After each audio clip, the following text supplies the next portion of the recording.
வந்தே மாறும். இதுவும் சுயபுராணம் தான். இனி மியூசியத்தில் தான் மணலை வைக்க வேண்டும் அப்படின்னு குமுத ரிப்போர்ட்டரில் வந்த செய்தி இது. ஏன்னா அவ்வளோ வேகமாக ஆக்ரோஷமாக மணல் அள்ளினாங்க. எங்கள் ஊரில் மணல் அள்ளி அந்த குவாரியில் 3 வருஷம் மணல் அள்ளுறாங்க. ராத்திரி பகலுமா ஆயிரக்கணக்கான லாரியில் போகுது.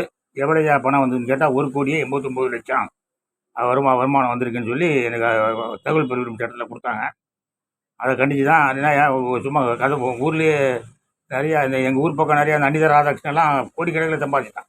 எவ்வளவு கோடி, 1 கோடி 2 கோடி கிடையாது, பயங்கரமாக அவன் கோடியாக மூட்டையாக சம்பாதிச்சானுங்க. இப்போ லாரியான்னு சொல்லலாம். அது நான் வந்தேன், நல்லா வரவேற்பு கொடுத்தாங்க பயங்கரமாக. திருச்சியில் திருநெல்வேலியில் செப்டம்பர் மாதம் 2ஆம் தேதி பாளையங்கோட்டை திருநெல்வேலி பக்கம் வரும்போது எல்லா பத்திரிகைகளும் பயங்கர வரவேற்பு, பயங்கர எனக்கு செய்தி ரொம்ப பயங்கரமாக வந்தது.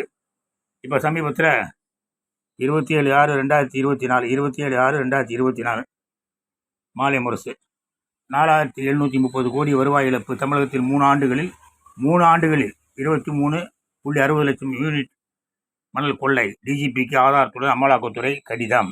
டிஜிபி என்ன பண்ணுவார்? டிஜிபி ஒன்றும் பண்ண மாட்டார். ஆனால் இப்போ அண்ணாமலை ஐபிஎஸ் வராரு, சிங்கம் வருது, புலி வருது, வேங்கை வருது, அது வருது அப்படின்னு ஒரே அமகலம் பண்ணியிருக்காங்க. அதனால் ஐயா அண்ணாமலை வந்த உடனே நேராக டிஜிபி ஆஃபீஸுக்கு போய் அமலாக்கத்துறையை சொல்லிச்சில்ல 4730 கோடி இழப்பு, என்ன நடவடிக்கை எடுத்திருக்கீங்க? யாரை விசாரணை அதிகாரியாக வச்சுருக்கீங்க? சிறப்பு புலனாய்வு தான் வச்சுருக்கீங்களா?